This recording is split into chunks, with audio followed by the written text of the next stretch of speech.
Good morning, and welcome to this edition of Ask the Advocate, your workplace and employment questions answered in 3 minutes or less. Janice C. from Alpharetta, Georgia writes, I'm performing a role on an interim basis, and my manager is actively recruiting and interviewing outside candidates for the role.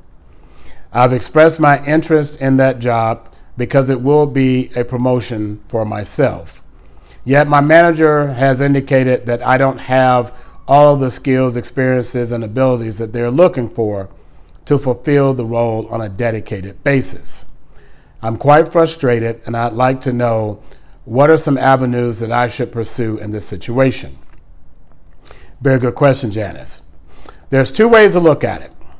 Number one, you should ask your manager to give you some very specific examples and some very specific situations that they believe constitute gaps in your skills, experiences, and ability to perform that job on a dedicated basis.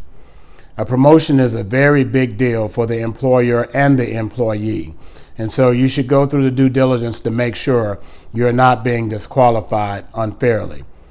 But on the converse, your manager has an obligation to make sure they give you specific, measurable, attainable, relevant, and time-bound feedback around the gaps that they believe you possess.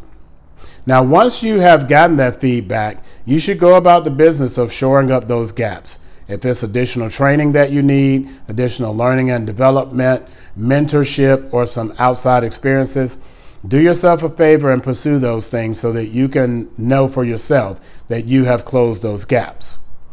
Now, on the converse, if you believe that your value and your contributions are being diminished and devalued, you should exercise your power and your right in your own constitution to seek opportunities outside of that department, perhaps inside the organization, and certainly outside of the organization. It is very demoralizing to be placed in an interim role, be good enough to perform that role, but not good enough to fill that role on a dedicated basis. So keep in mind, an employer-employee relationship dynamic is one that I would describe as one that's not a hostage situation. Both parties have the opportunity to exercise their power and their right to change that relationship. And if you believe that you need to take your talents to another organization or other department, please exercise your right to do so. And that's it, and that's all, Janice C. from Alpharetta, Georgia. Your workplace and employment questions answered in 3 minutes or less. Please like, share, and subscribe to this channel. Leave any questions you have in the comment section below, and we will answer your question on the next edition of Ask the Advocate. Your workplace and employment questions answered in 3 minutes or less. Thank you.